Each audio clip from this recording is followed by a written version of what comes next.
vamos a profundizar durante esta jornada de viernes es: lo de arriba siempre gobierna lo de abajo. Y hoy comenzaremos esta conversación, comenzaremos este tiempo.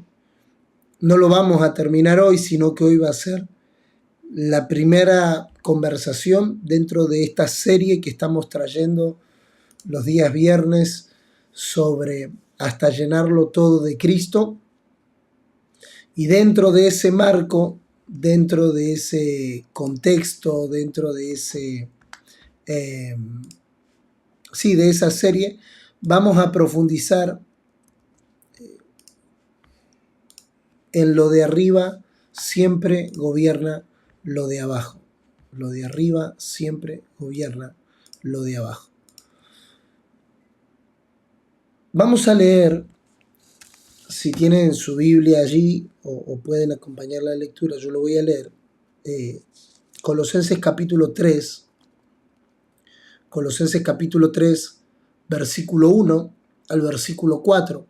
No vamos a profundizar en este pasaje hoy, aunque probablemente hagamos algunas descripciones y algunos comentarios, pero no va a ser el eje central este pasaje hoy, sino que vamos a pasarlo por arriba, y la próxima Zoom class, la Zoom class de noviembre, que será la última de este año 2022, entonces ahí cerraremos ya con fuerza y con profundidad lo referido a Colosenses capítulo 3, pero vamos a mencionarlo. El apóstol Pablo a la iglesia de Colosas le dice: si pues habéis resucitado con Cristo, buscad las cosas de arriba, donde está Cristo sentado a la diestra de Dios. Poned la mira en las cosas de arriba, no en las de la tierra, porque habéis muerto y vuestra vida está escondida con Cristo en Dios. Cuando Cristo, vuestra vida, se manifieste, entonces vosotros también seréis manifestados con Él en gloria. Si pues habéis resucitado con Cristo, buscad las cosas de arriba. Esta expresión arriba la vamos a referir mucho hoy y la próxima Zoom class, para hablar no de un lugar geográfico, sino para hacer referencia a una naturaleza. Lo de arriba, las cosas de arriba, lo que está arriba, no hace referencia a un lugar geográfico en primer lugar, sino que hace referencia a una naturaleza. Cuando hablamos o cuando nos referimos a las cosas de arriba, lo vamos a hacer con este pensamiento o bajo esta premisa: diferente naturaleza. Lo de arriba es de diferente naturaleza. Y esa naturaleza a la cual nos vamos a referir y de la cual vamos a hablar es la naturaleza eterna o la naturaleza de eternidad. Es importante, al comenzar a hablar acerca de eternidad, comprender que no se puede edificar una casa sin tierra. No puede ni se quiere hacer el plano acabado de un edificio si aún no se conoce el terreno donde será edificado. La naturaleza eterna, la naturaleza de eternidad, es la dimensión que envuelve todos los acontecimientos que hacen nuestra vida espiritual en Jesucristo. Es el verdadero terreno de todo lo que puede ser edificado con verdadero sentido en los planes de Dios para el hombre. Antes de hablar con profundidad de la naturaleza eterna o de la naturaleza de eternidad, es necesario entender primero la dificultad más importante a la que nos vamos a enfrentar en esta jornada. Nuestra mente natural tiene serias limitaciones para entender lo espiritual, porque no solo es finita, sino que además está altamente instruida en una completa y total temporalidad lineal. Nuestra mente humana no solo es finita, no solo es temporal, sino que además está altamente instruida y completamente absorbida por una temporalidad lineal. Es necesario, antes de abordar estos asuntos, que estemos conscientes de nuestras limitaciones humanas para que entonces la sabiduría de Dios quiebre los pensamientos que nos impiden entender sus caminos. Ya los profetas, sin esta gracia, decían que los pensamientos de Dios son más altos que nuestros pensamientos y sus caminos más profundos que nuestros caminos, son más altos que nuestros caminos. Por lo tanto, necesitamos la operación, y es mi oración en esta noche y lo será en el decorrer de esta serie, que la sabiduría de Dios quiebre los pensamientos que nos impiden entender sus caminos. Hace un tiempo atrás tuve la oportunidad de conocer la casa de una familia de nuestra congregación. Ya hace varios años que conozco a esa familia, pero nunca había tenido la oportunidad de entrar en su casa. Pero solo algunas horas en su casa fueron suficientes para conocerlos y entenderlos en una dimensión que no había podido conocer en años anteriores. Aún detrás de los detalles de ese ámbito pude comprender sus vidas, las dinámicas que les envuelve, sus conflictos, sus trofeos, todos ellos contenidos en el lugar de su habitación diaria. La eternidad es la dimensión en la cual Dios edifica su casa. Si usted quiere anotar este principio con fuerza, la eternidad es la dimensión en la cual Dios edifica su casa. Todo lo que podamos conocer de Dios será extremadamente limitado si no entendemos su ámbito eterno como parte de su naturaleza. Por lo tanto, comprender la naturaleza eterna de Dios es conocer a Dios mismo, porque Dios es quien ha sujetado al hombre natural a las realidades del tiempo. A mí personalmente, y lo he dicho en muchos ámbitos, me gusta mucho, disfruto mucho de estudiar historia. Historia universal, historia latinoamericana, historia argentina. Me considero un amateur empedernido de la lectura de la historia. Y una de las herramientas más sencillas de representar el tiempo son la famosa línea del tiempo, donde se puede organizar sucesos, personajes, fecha. La línea del tiempo nos dice que tenemos un pasado, una secuencia de hechos escritos, los cuales sobreviven en la memoria de personas y libros y trascienden en la manera que afectan el mundo en el que vivimos hoy. Tenemos un presente que no sabemos cómo definir. Podemos analizar nuestro presente e intentar entenderlo, pero mientras lo hacemos, en regla general, ya se hizo pasado. Religiones, filosofía, ciencias se han disputado la respuesta a la gran pregunta, el futuro. ¿Está escrito? ¿Está sujeto a las decisiones del presente? Por una parte, no podemos discutir la importancia que tienen nuestras decisiones hoy para el futuro. Por otra parte, hemos sido testigos de que profetas y videntes pueden con altos niveles de precisión advenir o advertir de lo que ha de acontecer en el futuro. Aún la Biblia contiene libros enteros que se articulan en función de los hechos futuros. Fuertes corrientes filosóficas aseguran que el destino de los hombres está escrito y aún sus determinaciones o decisiones son parte de un gran guión escrito por Dios o en algunos casos por otro ser superior. Lo cierto es que esta contradicción solo se hace presente en las limitaciones de nuestra mente temporal.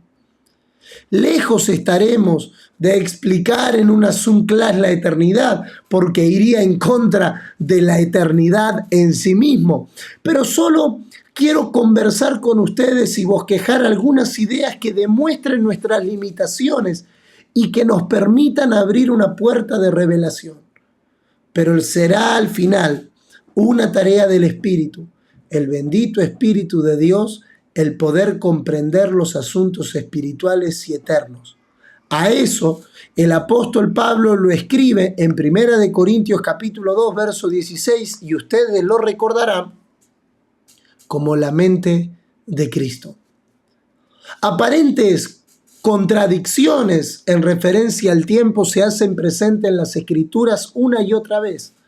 Por ejemplo, vemos un diálogo continuo en las Escrituras donde se responsabiliza al hombre de sus actos y determinaciones, pero por otra parte podemos encontrar pasajes como, por ejemplo, y si ustedes me acompañan, Efesios capítulo 1, Efesios capítulo 1, versículo número 3. Efesios capítulo 1, versículo 3. Bendito sea el Dios y Padre de nuestro Señor Jesucristo, que nos bendijo con toda bendición espiritual en los lugares celestiales en Cristo, según nos escogió en Él antes de la fundación del mundo, para que fuésemos santos y sin mancha delante de Él, en amor, habiéndonos predestinados para ser adoptados hijos suyos, por medio de Jesucristo, según el puro afecto de su voluntad. No intentaremos simplificar conceptos para entender lo complejo de este asunto. No siempre la simplificación es una buena herramienta para alcanzar madurez. No pretendemos con esta introducción crear frases que puedan o que intenten ayudar a entender a nuestra mente finita lo eterno. Lo que sí buscamos principalmente en esta subclase es crear una atmósfera de revelación donde podamos reconocer que nuestra manera finita de procesar la vida es una verdadera ceguera que debe ser dejado atrás. Este acto de humildad puede abrir la posibilidad de experimentar la revelación de misterios divinos, confiando en saber que cuando vemos más claramente, todo se hace más fácil y todo es acelerado. 1 Corintios capítulo 15, si me acompañan a leerlo, 1 Corintios capítulo 15, versículo 10, versículo 1 y versículo 2. 1 Corintios capítulo 15, versículo 1 y versículo 2.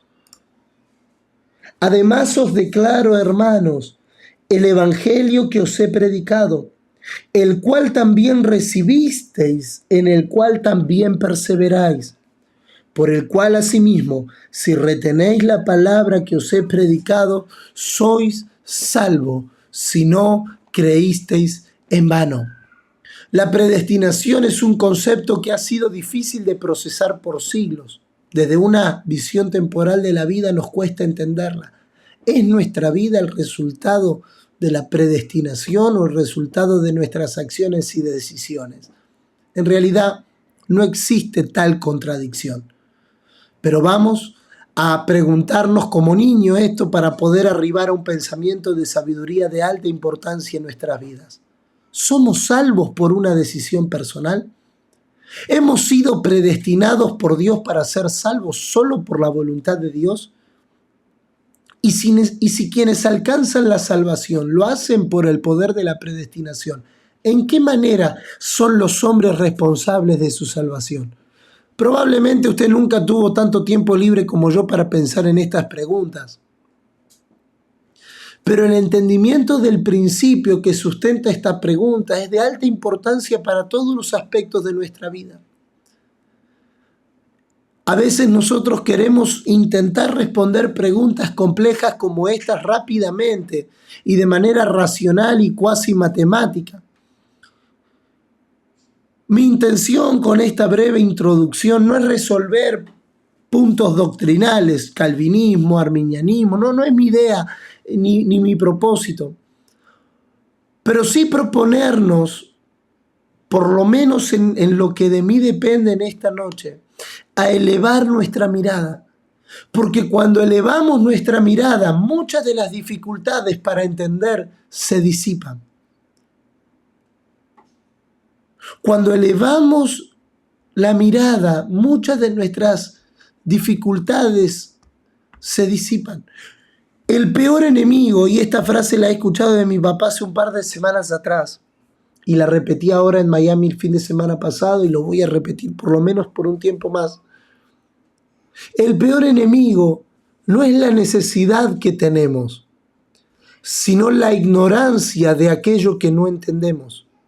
¿Por qué necesitamos elevar la mirada para manejar otro tipo de conversaciones? Porque el peor enemigo no es la necesidad que tenemos, sino la ignorancia de lo que no entendemos. Job capítulo 37. Job capítulo 37. Versículo número 19. Job capítulo 37, número 19. Y si usted puede subrayar este pasaje en su escritura, Job capítulo 37, verso 19, muéstranos qué le hemos de decir. Porque nosotros no podemos ordenar las ideas a causa de las tinieblas.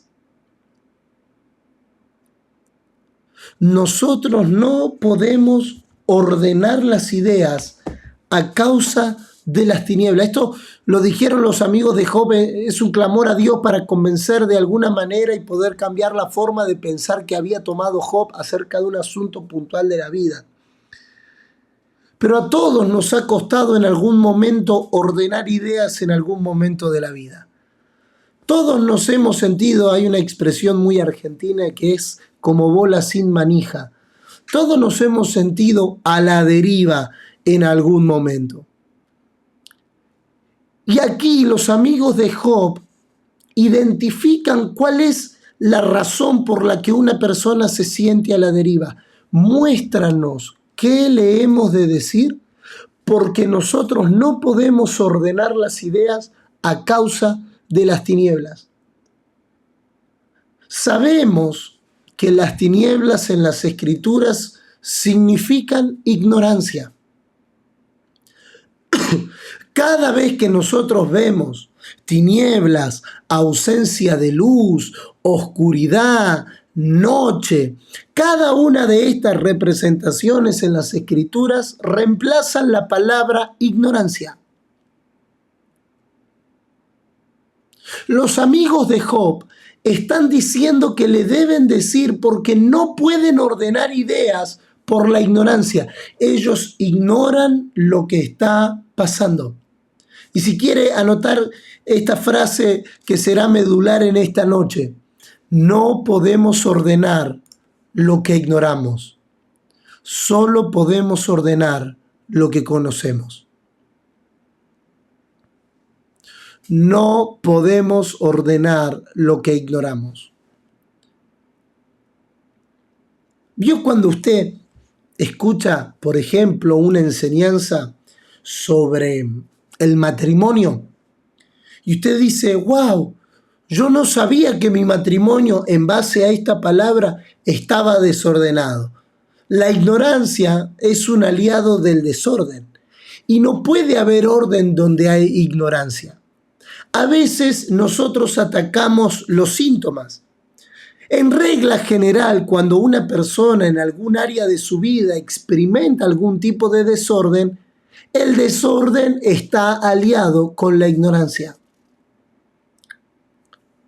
Oramos al Señor que esta noche, por la iluminación del Espíritu Santo, los velos de ignorancia retrocedan de nuestras vidas, de nuestras mentes, de nuestros corazones, para que comencemos a conocer más y a ignorar menos, para que el resultado sea que no haya confusión en lo que creemos.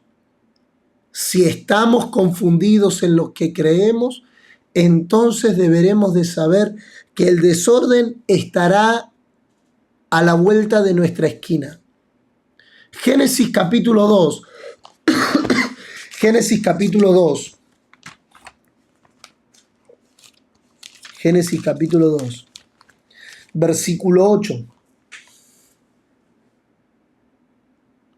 Génesis capítulo 2. Versículo 8. Y Jehová Dios plantó un huerto en Edén al oriente y puso allí al hombre que había formado.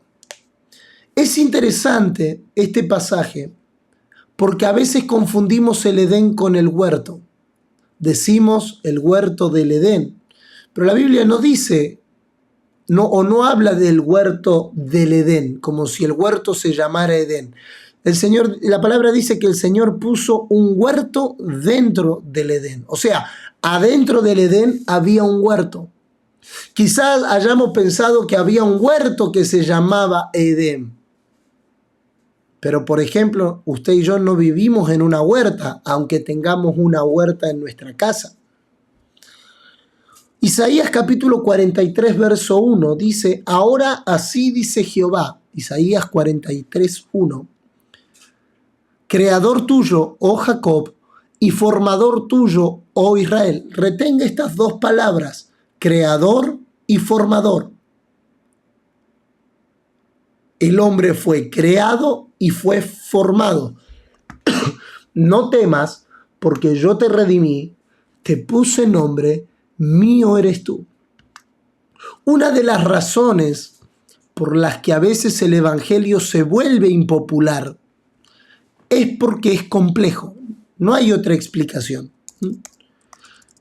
No todas las personas en el mundo están abrazando el evangelio, aunque a nosotros nos gustaría, por supuesto, que lo hicieran. Creemos que el evangelio tiene que llegar a todos los hombres que Dios asignó para salvación, y esa es nuestra tarea, predicar el evangelio, porque a Dios le agradó salvar a los hombres por la locura de la predicación. Si no predicamos el evangelio, no hay salvación. Nos levantamos todas las mañanas pensando en cómo hacer para producir aquello que Dios ha puesto en nuestras manos, y eso es innegociable. Una de las razones por las cuales el evangelio no es un pensamiento tan popular es porque está dentro de las cosas que son complejas. El evangelio no es un asunto mágico, es un proceso que puede absorber muchos años de nuestra vida. Y esto no es muchos años sentado en una congregación esperando que el pastor predique. No me refiero a años oyendo, sino a los años que permitimos que la palabra se nos haga carne. Yo sé y tengo la certeza en mi espíritu, y ustedes también, por eso estamos aquí, que en algún momento una generación va a dar a luz de manera explosiva un poder que es el poder de Dios, que va a producir transformación. Hay un evangelio que, si queremos vivirlo en plenitud, vamos a tener que esperarlo en el proceso absoluto, inclusive dentro de nuestra propia vida, y no en el proceso de hombres y mujeres que predican como si esto se tratara de dar estudios bíblicos y acumular conocimiento. Por eso creemos que hay un evangelio que debe calmar nuestras expectativas humanas y debe elevar, y de eso es la propuesta de esta noche, elevar nuestras expectativas eternas. Pero saber cuáles son las expectativas eternas es un asunto complejo, como dice un amigo mío, de alto rendimiento.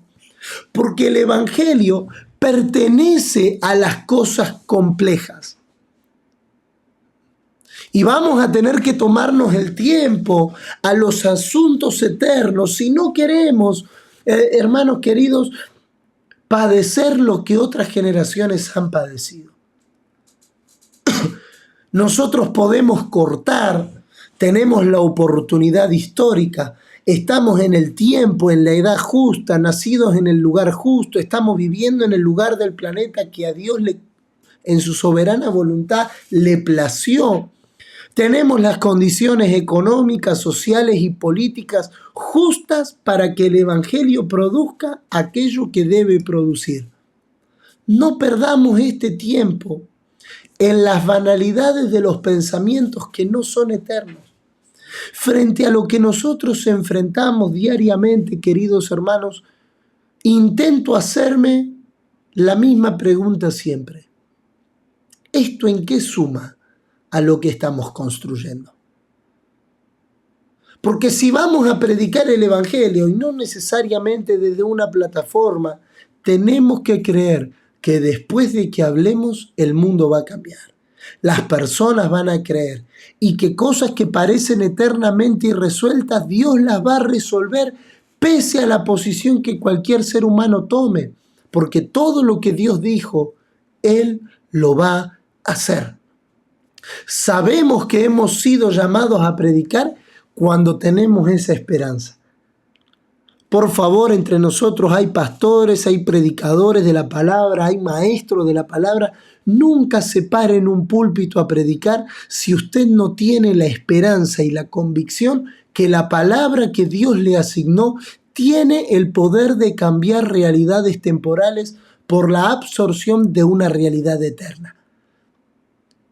La fe y la esperanza juntada a la certeza y a la convicción que inspira a un predicador a pararse sábado a sábado, domingo a domingo, jueves a jueves, viernes a viernes, lunes a lunes, es saber que la palabra que Dios le asignó tiene el poder de cambiar. Y tenemos una fuerte convicción de que por la palabra Dios va a traer una ruptura en los sistemas pensantes. Y no solo de los que hoy estamos aquí en esta maravillosa sala de Zoom, sino de personas que no están oyendo este mensaje, pero que pueden de alguna manera ser impactadas por una palabra que se predique desde nuestros ámbitos. Cosas van a ser gobernadas por la palabra en la medida en la que ella produzca algo en nosotros. Si tuviera un poquito más de garganta, estaría gritando esta declaración y seguramente ustedes estuvieran o aplaudiendo o escribiendo, pero como somos pentecostales, yo estoy predicando más como hermano libre o bautista esta noche, sin ánimo de ofender a ningún hermano libre y bautista, no esperaré cosechar muchos amenes, pero si usted es pentecostal como yo y de hueso colorado, entonces hágase la idea de que estoy gritando a más no poder, cosa que no puedo hacer porque si lo sigo haciendo, en algún momento voy a tener que dejar de hablar. Un arma dañina que lograremos identificar, y es la propuesta de Dios para nosotros en esta noche, un arma dañina en el ser humano es operar entre lo bueno y lo malo. Lo más peligroso del ser humano es que hace cosas bien y hace cosas mal. Y hacer cosas bien y hacer cosas mal es un arma terrible. Porque el que hace cosas buenas y cosas malas es el hombre más peligroso. Y ese es el planteamiento del Evangelio. Y vamos encontrando palabras un poco más audaces para decirlo, porque los aciertos y los errores son la razón por la que el mundo vive como vive. Pero volvamos a Génesis capítulo 2, versículo 8, si usted es tan amable y me acompaña en esta noche. Génesis capítulo 2, versículo 8. Y Jehová Dios plantó un huerto en Edén al oriente y puso allí al hombre que había formado. Las escrituras son muy contundentes en esto. Las escrituras nos hablan de que Dios creó y formó al hombre. No es solo que lo creó. En esta palabra creo que podemos encontrar una puerta de revelación. Jehová Dios plantó un huerto en Edén al oriente y puso allí al hombre que había formado. Nosotros leemos en Isaías 43, yo soy tu creador y tu formador. Y esta es la palabra que va a desatar a entender de qué se trata el Evangelio. Dios creó al hombre, pero también formó al hombre. Fuimos creados y fuimos formados. Si no entendemos creación y formación, no vamos a entender qué es el espíritu de la reforma. Dios participó en nuestra creación y participó en nuestra formación, porque todo lo que Dios crea y forma no es ni bueno ni malo, es eterno. Todo lo que Dios forma no es ni bueno ni malo. Pastor, ¿el matrimonio es bueno o es malo? El matrimonio no es ni bueno ni malo, es eterno.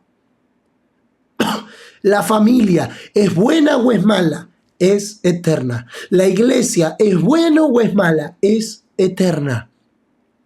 El bajo nivel de efectividad de la predicación del evangelio es que a veces no sabemos dónde enfocarlo. Y por eso vivimos en un mundo en el que aún nosotros mismos aceptamos que hacemos cosas buenas y malas. Y el hombre que hace cosas buenas y malas no es el hombre de Dios. Por eso cuando Dios puso al hombre, al creado y al formado, los expuso ante un árbol llamado la ciencia del bien y del mal. Tal vez pueda costarnos aceptar que hacer cosas buenas y cosas malas son igualmente malas. La reforma en términos espirituales es trabajar no con las cosas malas que hemos hecho, porque todos sabemos las cosas malas que hemos hecho. Lo que nos cuesta rendir son las cosas buenas que hemos hecho y las cosas buenas que tenemos. Por eso, si hoy permitimos que aires de revelación y de iluminación se abran y que la luz del Espíritu alumbre nuestro entendimiento, se va a producir un sismo grande adentro de nosotros. Y vamos a observar que años van a ser redivididos en minutos a nivel del entendimiento. Después habrá que trabajarlo rápidamente y no irnos de este asunto tan rápido, porque el bien del hombre es el mal más dañino de la humanidad. El bien del hombre es el bien del hombre es el mal más dañino de la humanidad. Cuando el hombre comió del árbol, aprendió a hacer el mal haciendo bien. Y ese es el objetivo, o ese es el punto de las cartas apostólicas. Vamos a tener más problemas en las vidas con las cosas que hacemos bien que con las que hacemos mal. Y es en la medida en que esta reforma y este evangelio traigan una transformación en lo bueno nuestro, es cuando lo malo del mundo va a comenzar a alejarse para que el gran propósito eterno de Dios se manifieste. Nuestro gran problema son las cosas bien que hemos hecho en el mal. Por eso, ¿quién me librará de este cuerpo de muerte? Esta es la ignición. Dios no nos ha salvado solo del mal. Dios nos ha salvado de nuestro bien. Y esa es la buena noticia de las cosas que hemos hecho bien. Cuando no entendemos el evangelio, nos hemos preguntado cosas como estas. ¿Qué habré hecho mal en mi vida, en mi familia, en mi casa, en mis negocios? ¿En qué me estaré equivocando para tener la vida que tengo? Esa pregunta de por sí ya está mal hecha. Porque uno de los enemigos que tiene la fe son todas las cosas que hemos hecho bien. Porque es allí donde los seres humanos nos confundimos. Y volvemos al pensamiento introductorio de Job. Los amigos no podían ordenar las ideas por causa de las tinieblas. Y el problema es que Job había sido considerado una buena persona. Entonces ellos no podían entender cómo a una buena persona le pasan cosas malas. Sé que con el decorrer de estos minutos vamos a comenzar a vivir los momentos de quebrantamiento, arrepentimiento más fuerte que jamás hayamos visto. Creo con todo mi corazón que va a venir un compungimiento, y no por las cosas que hemos hecho mal, sino por las cosas que hemos hecho bien, y porque han tenido un grado de bondad adentro nuestro y se han convertido en elementos que Dios deberá derribar. Y cuando es derribado por la palabra de Dios y nos preguntemos qué bien habremos hecho tan mal, el arrepentimiento y el poder del cambio de la reforma va a comenzar a limpiar a ese hombre o a esa mujer que ha sido crucificado en Cristo y va a comenzar a dar a luz una nueva persona. La reforma que plantea el escritor a los hebreos en Hebreos capítulo 9, verso 10, está basado en aciertos de los hombres del antiguo pacto. Tendríamos que sacar lo peor de nosotros y lo peor de nosotros está escondido detrás de algo que creemos que hicimos bien. Bueno, pero yo por mis hijos lo he dado todo. Yo me he pasado la vida predicando el evangelio. Yo ayudo a mis hijos en todo lo que más puedo. Sepamos que ese es el enemigo que nos va a destruir. El negocio que más empobrece es el que nos sale bien sin que haya sido Dios el que lo produjo. ¿Cuántas cosas que Dios no inició, pero que nos fue bien y nosotros creímos que Dios estaba respaldando? Con el tiempo vinimos a ver que el negocio que más se empobreció es el que nos salió bien sin que haya nacido de Dios. Hebreos 9:10 dice que las cosas que hay que reformar son las que los hombres y mujeres del antiguo pacto habían hecho bien. Nosotros no estamos planteando ni la reforma de Lutero, ni que todo lo que se ha hecho sea malo, ni que todo lo que se dijo esté equivocado, sino que alguna generación pueda chocar contra un evangelio que sea puro, lo que Pedro llamaba y soñaba como lo no adulterado, la leche espiritual, no adulterada. Encontramos que siempre es más fácil enfocarle al ser humano por lo malo, porque allí lo hacemos llorar, allí lo hacemos arrepentir, allí le tocamos alguna parte de su conciencia, pero en realidad lo que estamos viendo en las naciones de la tierra y primeramente en nuestras vidas es que debemos poder reconocer que hay cosas que hemos hecho bien, pero son de ellas de las cuales nos tenemos que arrepentir, porque en ese bien hay una estructura mucho más alta que aquellas que se construyeron sobre lo que se hizo mal. El bien y el mal pertenecen al mismo hombre que produce daño en la tierra y no permite que el propósito eterno de Dios se manifieste. Todos los retrasos están en los conceptos que tenemos de creer que hay cosas que hemos hecho bien. Y sí están bien, pero no se hicieron porque Dios las reveló. Entonces son bien que hay que llevar al arrepentimiento, cambiarles la naturaleza y ver una transformación del poder de Dios sobre aquellas cosas buenas que nacieron del mal. Por ejemplo, a los hombres bíblicos les salió bien el templo.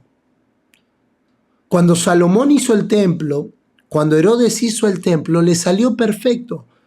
Era una gloria, pero el Señor dijo, no quedará piedra sobre piedra que no sea destruida, porque le salió bien.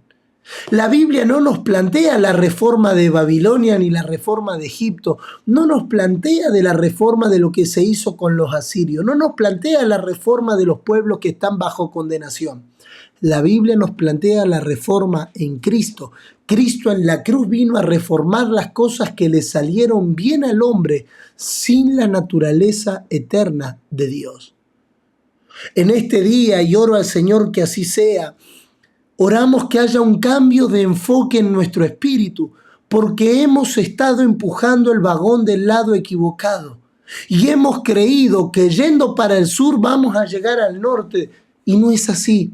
Lo bueno no tiene que ver con lo eterno. Por eso Dios no vino a darnos una buena vida. Hermanos, Jesús no se presentó en la tierra y dijo, yo vine a darles una buena vida. Él dijo, vine a darles vida eterna.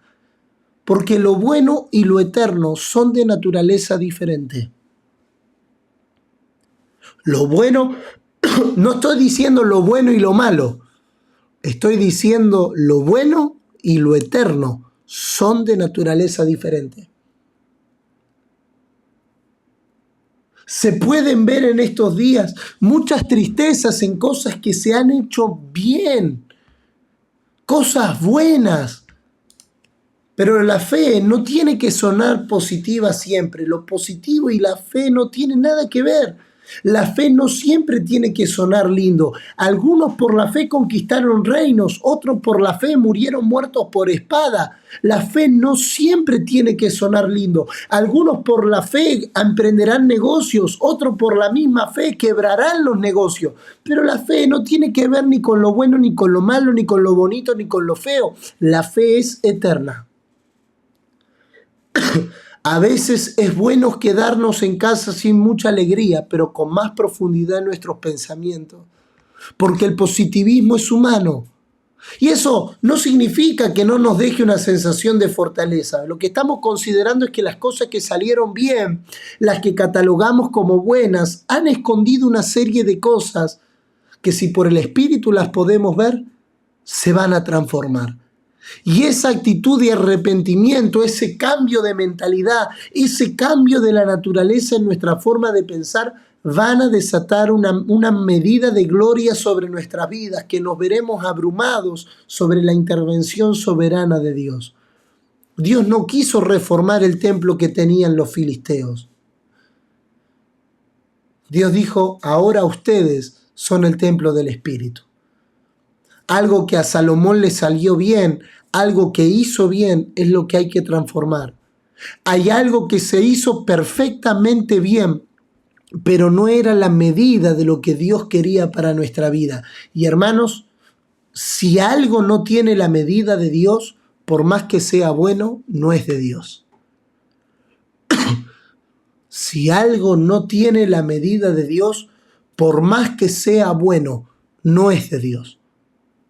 Por eso es que el templo no era la medida de Cristo, y Cristo vino a reemplazar algo que era bueno por algo que es eterno.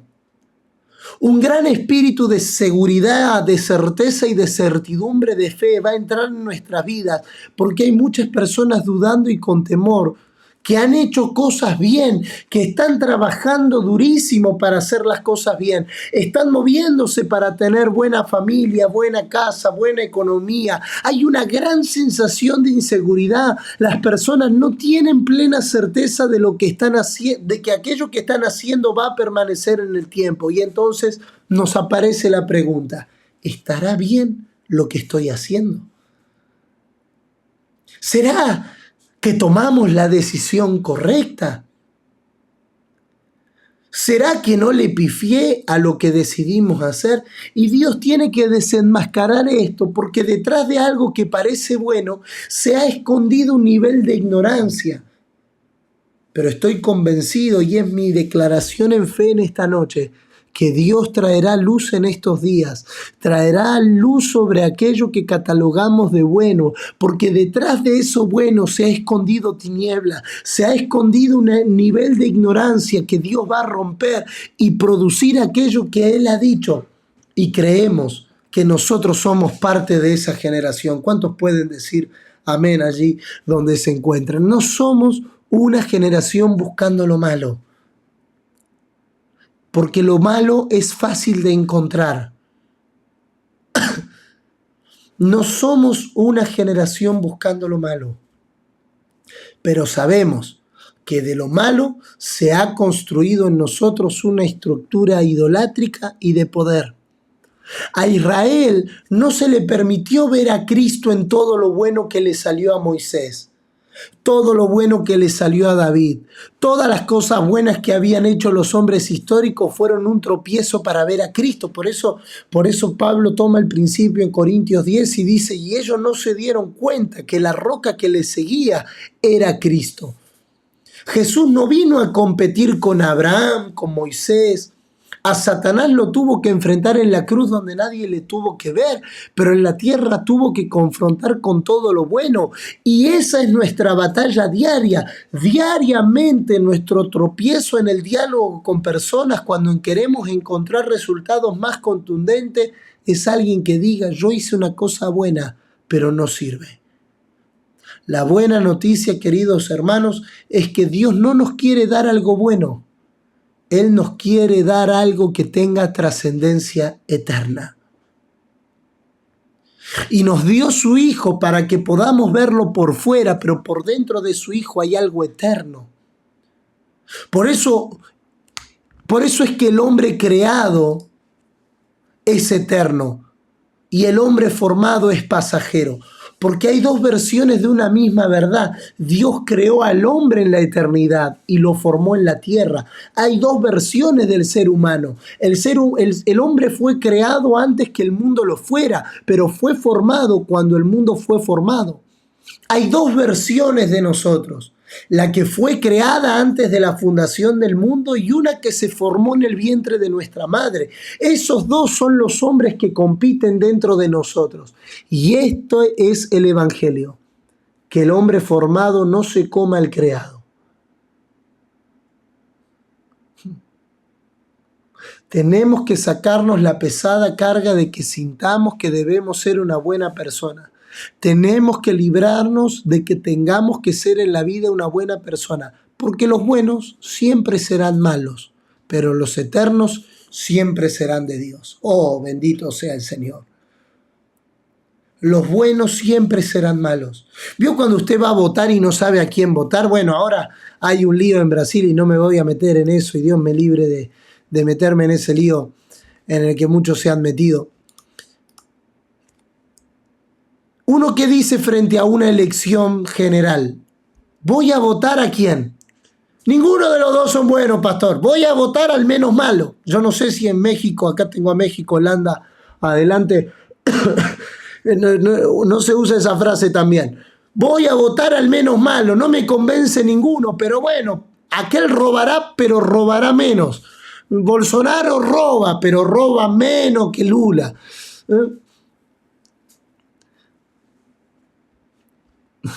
Me encanta el pastor Lalo que me dice eso. Yo soy tu creador y soy tu formador. Ese es el mensaje de la cruz. Cuando fue creado por Dios, fue creado eterno. No fue creado ni bueno ni malo. Fue creado eterno. No vinimos a la tierra a tener vida buena.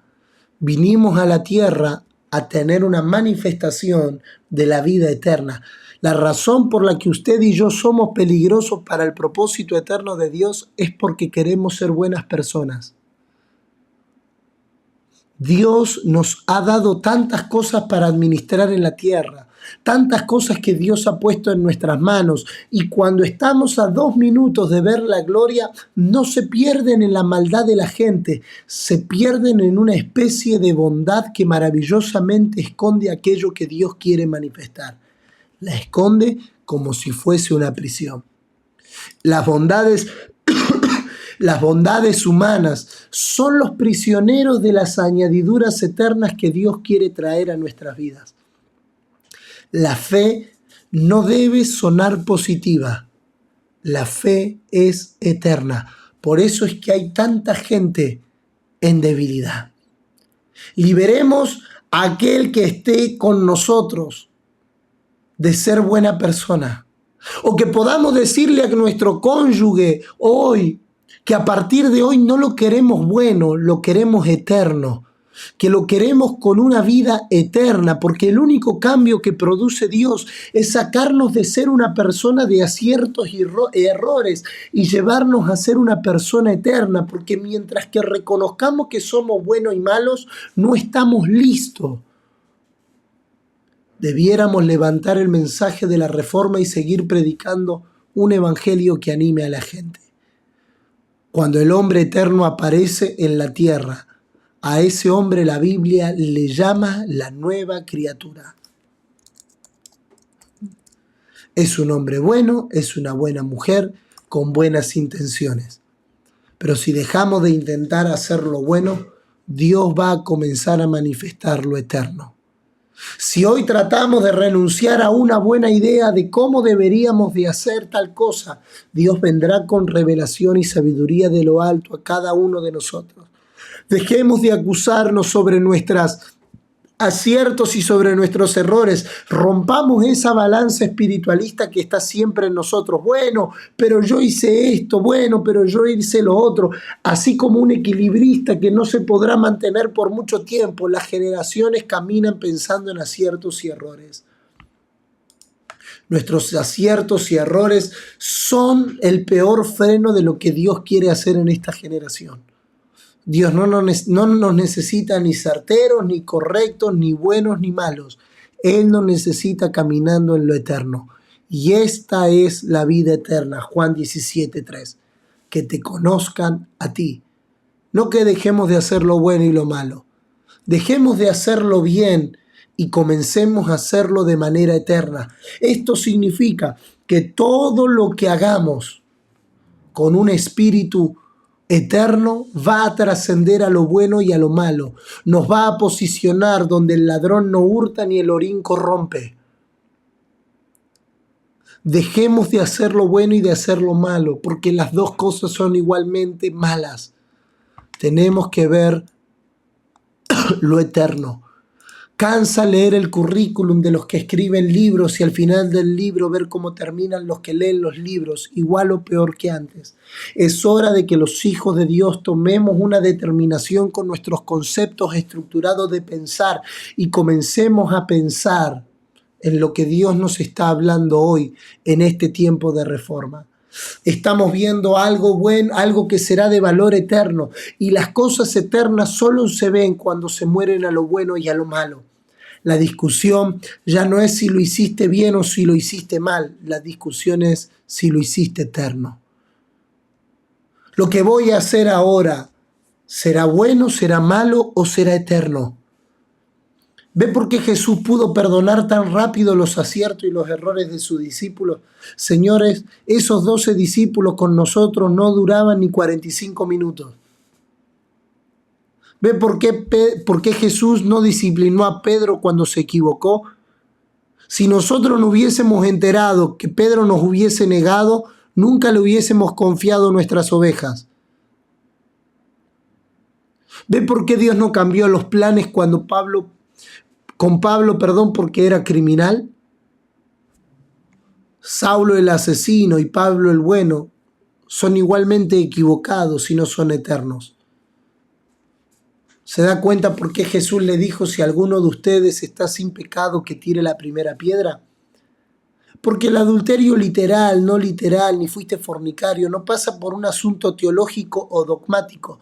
La teología no puede gobernar al ser humano bueno o malo. Dios lo único que puede gobernar es lo eterno. Si usted quiere anotar, anote esta última frase antes de terminar. Dios solo tendrá gobierno sobre aquello que hacemos de manera eterna. Dios solo tendrá gobierno sobre aquello que hacemos de manera eterna. Lo que hago, ¿qué valor tiene?